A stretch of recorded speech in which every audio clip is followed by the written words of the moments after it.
할렐루야!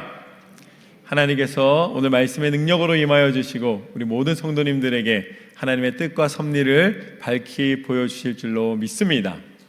오늘 우리가 나눌 말씀은 마태복음 5장 13절에서 20절까지 말씀입니다. 세상을 밝히는 기도의 빛이라는 제목으로 함께 나누도록 하겠습니다. 우리가 기도를 하면 그 기도 가운데 하나님이 응답하여 주시고 변화시켜 주시고 그 기도의 증거를 보여주십니다. 그런데 우리가 기도하는 것은 그냥 기도하는 것이 아니라 그 기도의 근본이 되는 하나님의 말씀을 의지하여 기도합니다. 하나님이 기도하라 하셨기 때문에 기도하고 그 기도 가운데 하나님의 뜻이 선포되는 것입니다. 그 모든 뜻이 하나님 말씀 가운데 있다라는 것이죠. 그래서 우리가 계속해서 이번 집회를 통해서 선포하고 있는 비전이 있습니다. 이 사명 선언문이면서 제가 예수 제자론이라고 이름을 붙였는데요. 우리 교회 갈보리 교회 모든 성도님들이 이제 우리 교회를 왜 다니느냐, 우리가 교인이 된다는 것은 무엇을 의미하느냐, 성도가 된다는 것은 무엇을 의미하느냐라고 묻는다면 바로 이것입니다. 이 문장이 우리의 중심이 돼서 이것을 실천하고 이렇게 살아간다라는 것을 이제 선포하는 것이죠. 그래서 이거에 맞춰서 이제 교회의 중심을 잡고 방향을 잡는 것입니다. 그것을 제가 한번 같이 우리 성도님들과 함께 읽도록 하겠습니다. 함께 읽겠습니다. 시작. 예수의 완전한 제자가 되어 모든 세대와 민족을 살리는 말씀 공동체. 할렐루야. 우리 갈보리 교회는 예수의 제자가 되어, 그냥 제자가 아닙니다. 예수의 완전한 제자가 되어 모든 세대와 다음 세대와 또 어르신들과 모든 전 세대가 한 목소리가 되고 또 모든 민족에게 우리의 선교의 대상은 차별하고 구별하고 누구는 하고 누구는 안 하는 것이 아니라 5대양 6대주 민족과 열방 가운데 내 삶에 만나는 모든 사람에게까지 가장 가까운 곳에서부터 멀리에 하나님이 주신 지역에 이르기까지 모두 다 그 영혼을 살리는 구원의 발걸음을 옮기는 말씀을 의지한 하나님의 교회 되게 하신 줄로 믿습니다. 이것을 실천하기 위하여 우리는 모인 것이고 이것을 통하여 하나님께서 우리의 비전이 명료하게 만들어 주십니다. 이 비전이 나오기까지 또 이 비전을 우리 갈보리 교회 비전으로 이렇게 선포가 되기까지 하나님께서 주신 말씀이 있습니다. 그 말씀 무엇이었냐면 바로 제게 주셨던 말씀인데요. 히브리서 11장 1절에서 3절까지 말씀입니다. 믿음은 바라는 것들의 실상이요 보이지 않는 것들의 증거니 선진들이 이로써 증거를 얻었느니라. 믿음으로 모든 세계가 하나님의 말씀으로 지어진 줄을 우리가 아나니 보이는 것은 나타난 것으로 말미암아 된 것이 아니니라. 아멘. 제가 하나님 앞에 기도하는 시간이 있었습니다. 하나님, 제가 인생을 살아가는데 어떻게 살아가야 될까요? 그때가 언제였냐면 중학교 때였습니다. 할렐루야. 중학교 때 조금 제가 그 애늙은이였던 것 같아요. 좀 인생이란 무엇이냐 맨날 이러면서 그 버스를 타고 다니는 버스 이거를 쥐고서는 항상 고뇌에 빠져있던 시절이 있었습니다.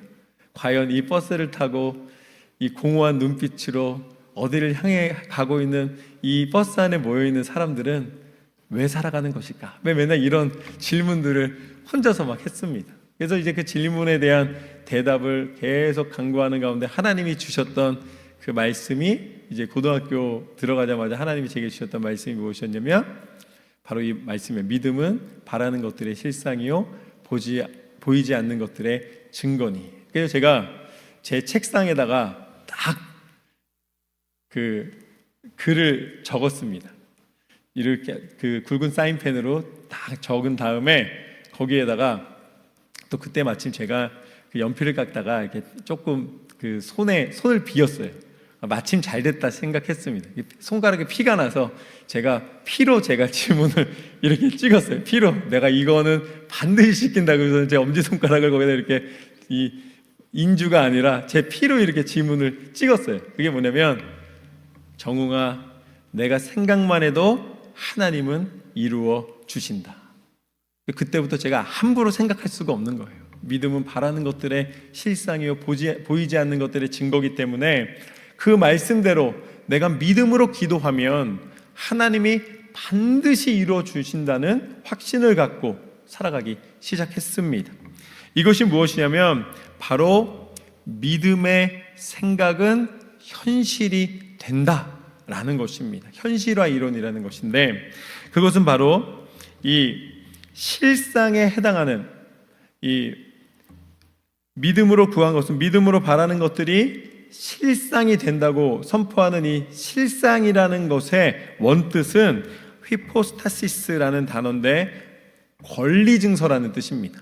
그러니까 우리가 믿음은 바라는 것들의 실상이라는 것은 믿음을 가지는 순간 그것은 단순히 생각이 아니라 현실 속에 하나님이 이루어 주시는 실상, 권리가 된다는 것입니다. 그러니까 하나님 앞에 우리가 기도를 하면 권리가 생기는 거예요. 얼마나 좋습니까? 말만 하면 권리가 생기는 거예요. 하나님 이게 될 줄로 믿습니다. 그러면 나한테 그 기도와 함께 권리 증서가 생기는 것이죠. 그래서 믿음이 없이 기도하거나 믿음이 없이 꿈을 갖는 것은, 그것은 우리는 공상이라고 부릅니다. 아무것도 들어있지 않은 상상이라는 것이죠. 그러나 믿음을 가지고 선포하는 것은, 이 말씀을 의지해서 믿음을 가지고 말씀의 능력을 쫓아 선포하는 것은 실상이 된다라고 하는 것은 우리의 삶에 아주 작은 것이라도 하나님이 업적이 되게 남겨주신다는 의미를 가지고 있습니다. 너의 권리 증서를 주신다는 것이죠. 그것이 너의 소유가 되고 그것이 너의 실체가 되게 만들어 주신다, 응답하여 주신다는 말씀입니다. 그래서 이제 보이지 않는 것들의 증거가 되어 주시겠다 하나님 말씀하셨는데, 이 증거는 법적인 용어입니다. 그러니까 판결을 내릴 때에 판결의 근거가 되는 것이죠. 이 증거 때문에, 이 근거로 인해서 나는 이렇게 판정을 내린다라는 것이죠. 보이지 않는 것들의 증거라는 것은 그 권리가 확정됐다는 것입니다. 우리가 기도하는 순간 하나님은 기도한 대로 응답하여 주시는 줄로 믿습니다. 그리고 그 기도는 생각부터 시작이 되어서 내가 말씀을 의지하여 믿음의 눈으로 바라보고 기도할 때에 하나님은 그 모든 것을 이미 행하시기 시작하십니다. 그러니까 우리가 함부로 생각할 수가 없는 것이죠. 하나님께서는 이 믿음의 말씀을 통해 온 만물과 천지를 창조하셨노라. 이 믿음으로 온 만물이 하나님이 창조하신 것임을 아노라 라고 선포하는 것은 무엇이냐면, 하나님의 말씀으로 지어진 온 세상이 보이기 시작한다는 것입니다. 그냥 사물을 보는 것이 아니라 하나님이 주신 영적인 눈으로 하나님의 행하신 증거임을 이제 인정하게 된다는 것이죠. 고백하게 된다는 것이죠. 그래서 이 말씀은 무에서부터 하나님의 선포로 세상이 존재하게 되었습니다. 그게 크리아티오 앤 니힐로라고 하나님께서 모든 것을 조성하신 것을 보는 영적인 눈이라는 것이죠. 그래서 믿음의 사람의 눈은 다릅니다. 사람들은 어디 뭐 없나, 나를 만족시키고 나의 욕심을 채우고 내가 뭔가 소유함으로 자랑하고 싶은 것들을 채우기를 노력하지만, 우리는 하나님이 만드신 모든 것이 섭리 가운데 내게 허락하신 축복임을 고백하게 되는 것입니다. 그래서 길가에 놓여있는 꽃을 꺾어서 내 병에다 꽂는 것으로 만족하는 것이 아니라 그 길가에 놓여있는 꽃 자체를 보면서 온 땅과 만물을 구성하시는 하나님의 섭리를 찬양할 수 있게 되는 것이죠. 그렇다고 꽃꽂이 하지 마시라는 거 아닙니다. 하나님이 만드신 것을 보는 영적인 눈이 열어지게 된다라는 말씀입니다. 믿음은 바라는 것들의 실상이요 보이지 않는 것들의 증거니 선진들이 이로써 증거를 얻었느니라. 할렐루야. 그래서 이 말씀을 살아내는 삶을 뭐라고 표현하는가? 그 삶을 이 예수님의 제자가 되는 삶이다.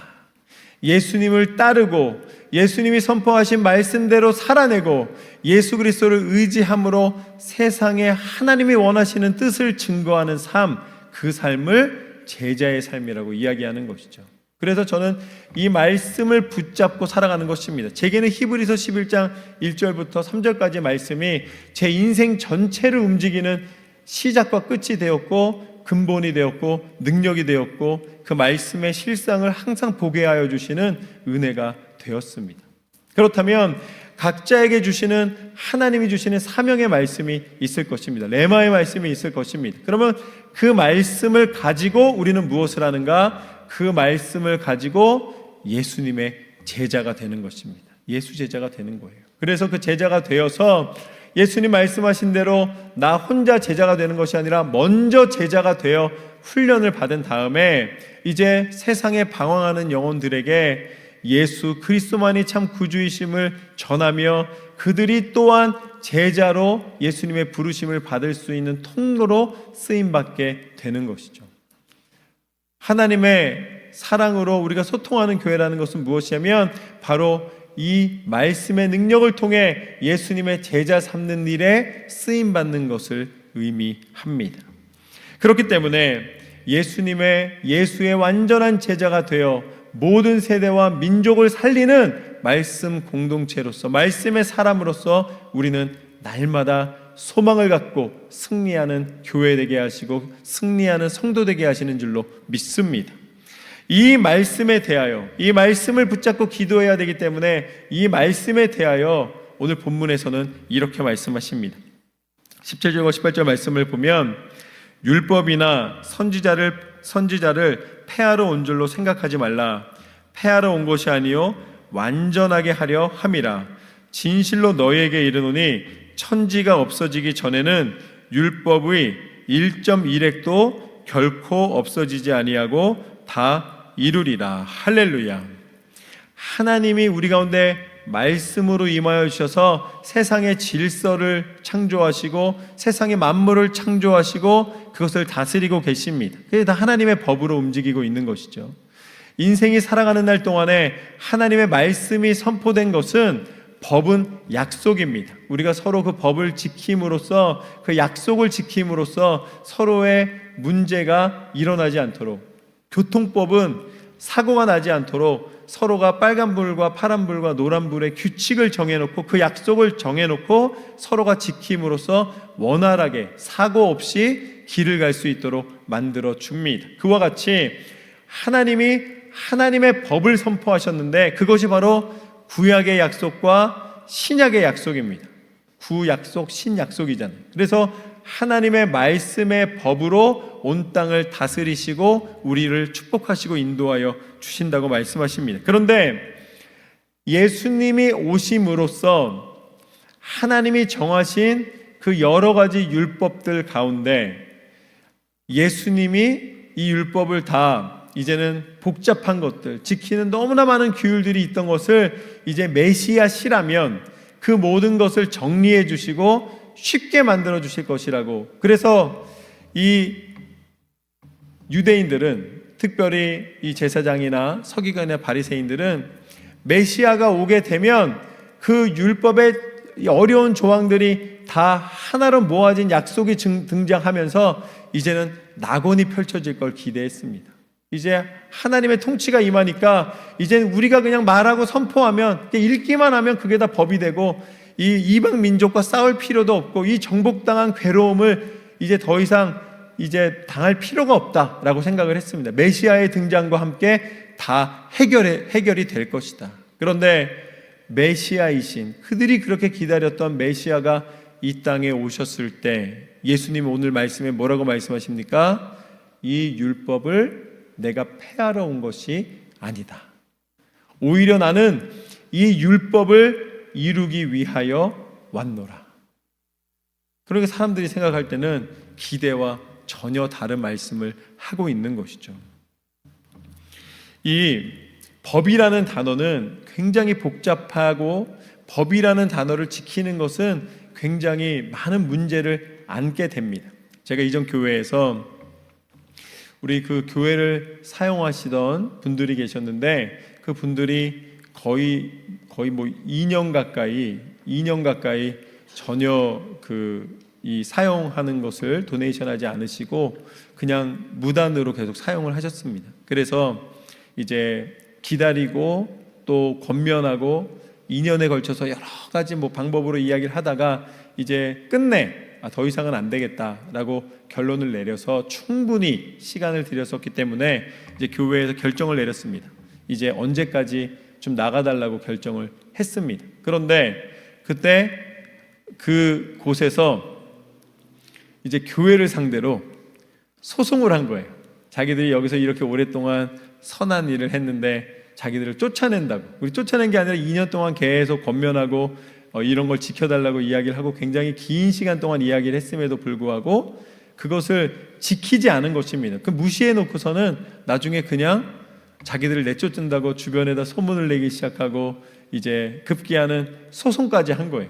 그러니까 어떻게 하겠습니까? 그 법적으로 왔기 때문에 그것을 대처하기 위해서 이제 그 재판까지 가게 됐습니다. 그런데 재판장에 갔더니 그 주인이 흑인 여성분이었는데 그 재판관이 그 주인한테 뭐라 그러냐면 아니 이렇게 선한 사람이 어딨냐고 이야기하시는 거예요.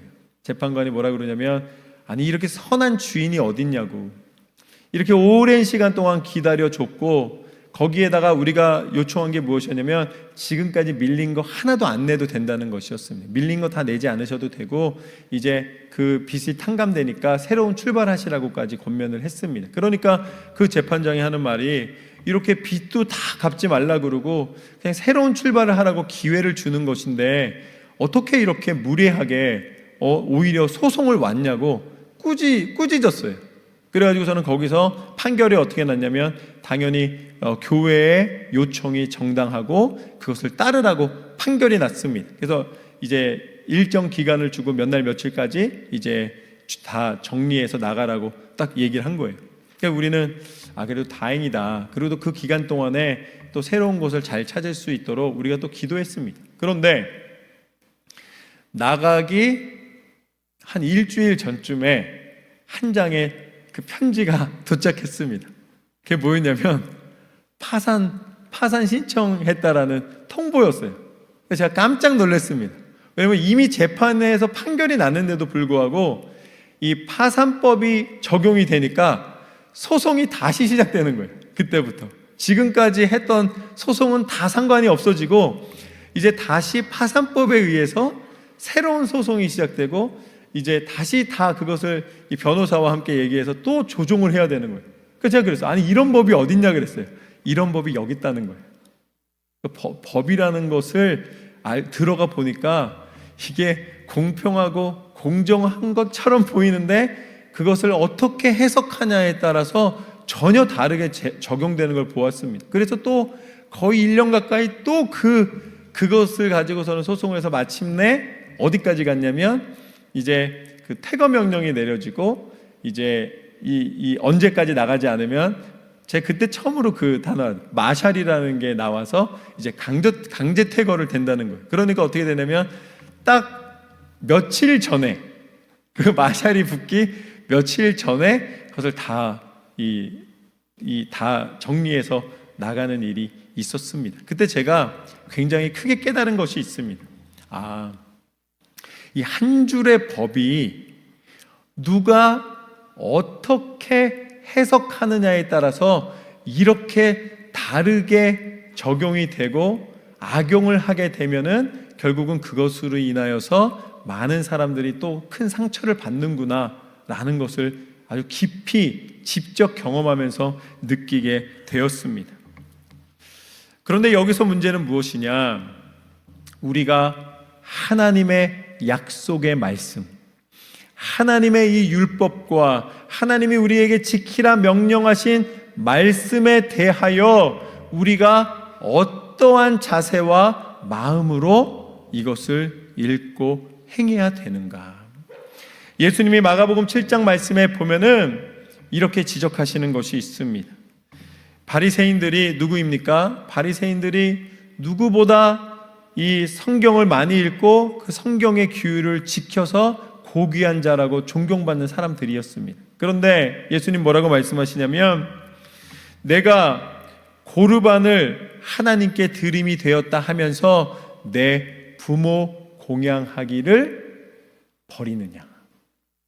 십계명에 분명히 내 부모를 공경하라는 말씀이 오계명에 나와 있습니다. 그런데 그 말씀을 피하기 위해서 거꾸로 하나님께 드림이 우선이라고 이야기하면서 고르반이라는 게 뭐냐면 하나님께 드리는 법입니다. 그러니까 우리는 하나님을 섬기기 위하여서 부모를 공경하거나 봉양하지 못합니다 라고 이야기를 한다는 것이죠. 그러니까 부모에게 이 공양하는 것을 피하기 위해서 다른 말씀을 가지고서는 오히려 회피하는 그 모습을 보면서 너희가 진정으로 하나님의 말씀을 온전히 따르며 사람들에게 존경받고 있느냐. 너희가 말씀을 읽고 지식으로 전하면서 오히려 그것을 통해서 너희가 삶을 살아가고 존경심을 받는 것에 만족하고 있는 것은 아니냐라고 예수님이 지적했을 때 그들이 분노하는 모습을 보게 됩니다. 그런데 안타까운 것은 무엇인가? 20절 말씀에 뭐라고 나와 있냐면 내가 너희에게 이르노니 너희 의가 서기관과 바리새인보다 더 낫지 못하면 결코 천국에 들어가지 못하리라. 예수님이 직접 하신 말씀입니다. 너희가 만약에 서기관과 바리새인보다 하나님의 말씀을 온전히 지키지 않는다면 결코 천국에 들어갈 수 없다라는 거예요. 말씀을 어떻게 읽고 어떻게 행하느냐에 따라서 그 말씀의 결과가 전혀 달라진다는 것이죠. 이 당시 말씀을 가지고 가장 존경받던 그룹이 서기관과 바리새인입니다. 그런데 그들이 전하는, 그들이 이야기하는 그런 것보다 오히려 하나님께서는 뭐라고 말씀하시는가? 하나님께서는 사람의 존경, 사람의 높임, 사람의 자랑이 중요한 것이 아니라 그 말씀 가운데 하나님의 뜻이 무엇인지를 분명하고 확실하게 전해야 된다, 따라야 된다라고 말씀하십니다. 우리 여기 주일학교 선생님들, 또 우리 사역자들도 함께 있지만, 또 우리 직분자들도 함께 있지만, 하나님의 말씀을 온전히 읽고 분명하게 따르시기를 주님의 이름으로 축원합니다. 어린 시절부터 이 말씀의 온전함을 따르지 않으면, 오늘 말씀에 뭐라고 나와 있냐면 천국에 들어가지 못한다는 거예요. 온전한 말씀이 없이는 천국에 못 들어간다는 것이 이게 얼마나 큰 일인지 모릅니다. 어떠한 종교심도 어떠한 선한 일로도 천국에 들어갈 수 없습니다. 하나님의 말씀을 온전히 의지하여서 그 말씀 대신 예수 그리스도를 온전히 믿지 않는다면, 그 말씀을 따르지 않는다면 우리는 하나님이 우리 가운데 허락해 주신 천국에 들어가지 못한다면 우리의 신앙이 무슨 소용이 있겠습니까? 어린 시절부터 현재에 이르기까지 앞으로 살아가는 날 동안에 하나님의 말씀을 온전히 읽고 행하게 되시기를 주님의 이름으로 축원합니다. 말씀의 능력이 중요하다는 것이죠. 그렇지만 우리에게 희망이 있는 이유는 19절 말씀에 이렇게 나와 있습니다. 그러므로 누구든지 이 계명 중에 지극히 작은 것 하나라도 버리고 또 그같이 사람을 가르치는 자는 천국에서 지극히 작다 일컬음을 받을 것이요 누구든지 이를 행하며 가르치는 자는 천국에서 크다 일컬음을 받으리라. 할렐루야. 우리가 예수님의 제자가 되어서 예수님을 따르며 예수님의 그 가르침을 받고 예수님을 본받아 세상 가운데 하나님의 말씀을 선포하고 말씀대로 살아가고 말씀의 능력 가운데 거하게 된다면 하나님께서 오늘 예수 그리스도께서 우리 가운데 약속해 주십니다. 너희는 천국에서 큰 자가 될 것이다. 그 말씀의 능력을 의지하여 기도할 때에 하나님께서 그 기도에 응답해 주실 뿐만 아니라 우리를 살리시고 천국의 소망, 천국에서 큰 은혜를 예비하여 주신 줄로 믿습니다. 그러기에 오늘 말씀에서는 이렇게 말씀의 능력이 선포된 곳에 천국의 문이 열리고 천국 소망으로 살아갈 수 있는 사람을 무엇이라 칭하는가? 13절 말씀에 뭐라고 나와 있냐면 너희는 세상의 소금이다. 할렐루야. 너희는 세상의 소금이다. 이렇게 말씀으로 살아가는 사람을 예수님께서는 소금으로 비유를 해 주십니다. 이 소금의 5가지 특징을 예수님께서는 말씀하신 것입니다. 첫 번째는 뭐냐면 소금은 맛을 냅니다. 소금이 있어야 모든 음식이 먹을 수 있게 됩니다. 그처럼 소금이 녹아져서 맛을 내는 것처럼 우리가 말씀을 붙잡고 천국을 살아내는 사람은 어디를 가든지 천국의 맛과 향을 내는 사람인 줄로 믿습니다. 가정이 말씀이 없으면 지옥같이 되는 거예요. 우리의 삶의 현장이 말씀이 없으면 지옥처럼 되는 거예요. 그러나 그 말씀의 생명력이 우리 가운데 있으면 그 말씀을 들고 들어가는 그 사람으로 인하여서 그 가정이 천국이 되는 줄로 믿습니다. 그 사람으로 인하여서 직장이, 내가 속한 어디라도 하나님의 천국의 문이 열리게 되는 것입니다. 천국의 향기가 그 가운데 임하게 되리라. 두 번째는 이 소금은 부패를 막는 역할을 합니다. 제가 어렸을 때 그 기도원을 갔는데 기도원에서 이제 오전에 열심히 기도를 하고 나서 점심을 먹으러 나왔더니 그 기도원에서 반찬이 나오는데 김치랑 이 자반, 고등어 한 마리가 이렇게 딱 나왔습니다. 고등어 반쪽이 나왔어요. 그런데 제가 그 고등어를 딱 쪼개서 먹는 순간 아이고 그랬어요. 아우 이랬어요. 왜냐면 얼마나 짠지, 이게 그냥 소금 덩어리지 고기가 아니에요. 이게 고기인지 소금 덩어리인지 모를 정도. 왜 이렇게 되냐 그랬더니 그때가 한여름이었는데 음식 상할까봐 소금을 많이 넣었다는 거예요. 많이 넣어도 너무 많이 넣어가지고 아주 야 이건 절대 진짜 몇 년이 가도 안 상하겠구나라고 그냥 좀 과장되게 표현할 정도로 아주 짠 고기를 먹었던 기억이 있습니다. 이 소금이 처지면은 어떠한 일이 벌어지는가? 이 부패를 방지하게 됩니다. 우리가 소금처럼 하나님의 말씀이 우리 가운데 녹아져 있으면은 우리는 상하거나 변질되지 않는 줄로 믿습니다. 하나님의 말씀이 있어야지만 변하지 않는 거예요. 사람들이 장담을 많이 합니다. 내가 절대 안 변할 거라고, 내가 믿음으로 살아갈 거라고. 그런데 사람의 결심은 베드로가 변한 것처럼 어느 순간인가 내가 불리하거나 내가 손해보거나 내가 위험에 빠지면 바로 바뀌는 게 사람의 마음입니다. 그때 내 중심을 붙잡고 변하지 않고 변질되지 않고 끝까지 갈 수 있는 유일한 길은 하나님의 말씀의 능력이 임한 사람에게 주시는 축복인 줄로 믿습니다. 그리고 이 소금은 생명입니다. 사람의 몸이 70%가 물이잖아요. 그런데 만약에 그냥 물로 이루어져 있으면은 겨울에 다 얼어 죽습니다. 영하 이하로 내려가면 다 얼어버릴 거예요. 그런데 우리 몸이 무엇으로 이루어졌냐면 소금물로 이루어졌습니다. 그렇기 때문에 운동하고 땀을 흘리면 짜잖아요. 입에 들어가면.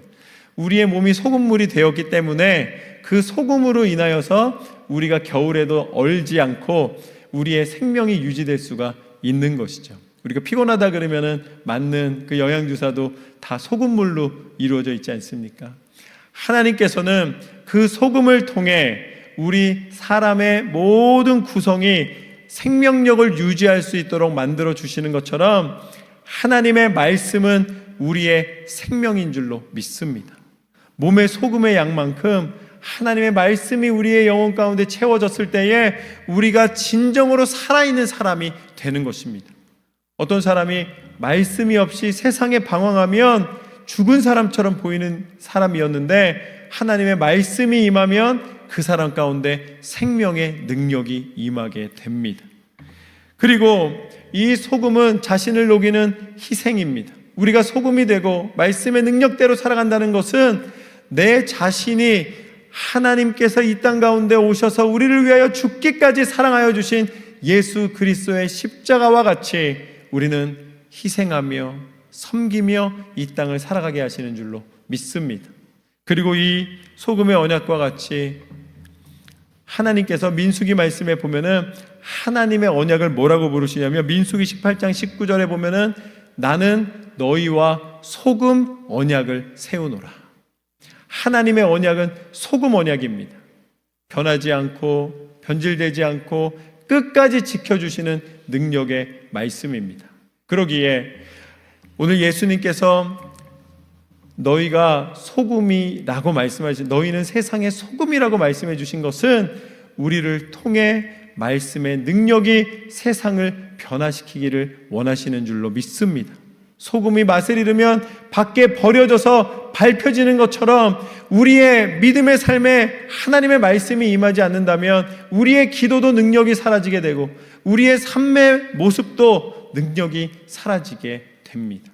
우리는 소금의 삶을 살아야 할 줄로 믿습니다. 두 번째는 너희는 세상의 빛이라고 말씀하셨습니다. 그 빛은 무엇인가? 오늘 말씀에 나와 있는 것처럼 등불을 켜서 등경 아래 두지 않고 이 말 위에 가구나 그 모든 여기 방 안에 놓여 있는 것 중에 가장 높은 곳에다가 그 불을 둔다는 것입니다. 왜냐하면 그 불로 온 방을 밝히기 위해서입니다. 우리의 신앙이 밑에 있으면 안 됩니다. 우리의 신앙이 처져 있으면 안 됩니다. 하나님의 말씀을 붙잡은 사람은 그 말씀을 높이 드는 것입니다. 그 말씀의 빛으로 내 인생을 비추고 그 말씀의 빛을 쫓아 살아갈 때에 하나님께서는 그 빛의 능력으로 하나님의 영광을 드러내시는 줄로 믿습니다. 그래서 이 말씀의 빛을 비출 때에 어떠한 일이 벌어지는가? 말씀의 빛이 비추어지게 되면은 내가 말씀을 의지해서 능력을 행한다는 것은 내 자신의 상태를 분명하게 알게 되는 것입니다. 내가 얼마나 죄악 속에 있었는지, 내가 하나님 보시기에 얼마나 연약한 모습으로 살았는지를 발견하게 되고 그 안에 내가 의지할 분은 오직 하나님이심을 고백하고 그 빛 가운데 살아간다는 것은 내가 의지할 분이 누구신지, 내가 따라야 할 분이 누구신지, 내가 무엇을 해야 하는지를 분명히 깨닫게 된다는 것이죠. 그것이 바로 예수 그리스도를 쫓는 제자의 삶을 이야기해 주고 계시는 것입니다. 그때 너희 착한 행실을 보고 하늘에 계신 너희 아버지께 영광을 돌리게 하라. 할렐루야. 말씀의 빛을 따라 살아가는 사람에게는, 내 자신의 연약함을 하나님 앞에 온전히 내어놓는 사람에게는 오히려 그 하나님을 의지하는 믿음을 보시고 세임을 주시사 온 땅과 민족 가운데 하나님의 영광의 빛을 비추는 승리의 삶을 허락하여 주시는 줄로 믿습니다. 하나님을 온전히 드러내는 삶을 살게 하여 주십니다. 그래서 그 사람을 보면 하나님의 나라가 드러나고 하나님이 살아 계시는구나를 느끼게 하여 준다는 것이죠. 예수님께서 십자가에 달려 죽기까지 그 주변에 있는 모든 사람들이 무엇이라 이야기하였는가?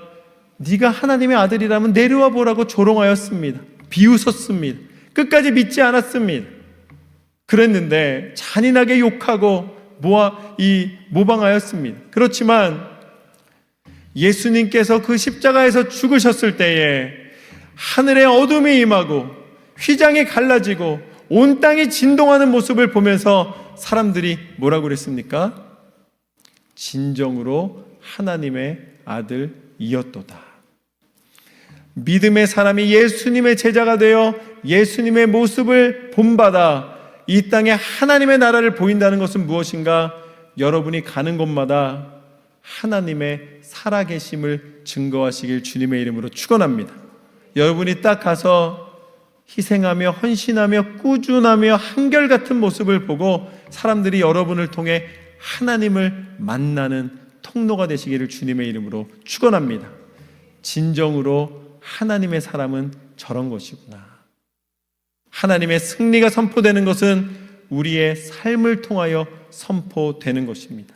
하나님의 말씀이 육신이 되어 예수님이 이 땅 가운데 오신 것처럼 그 말씀이 여러분의 삶이 되어 하나님 앞에 온전히 영광 돌려드리는 삶이 되시기를 주님의 이름으로 축원합니다.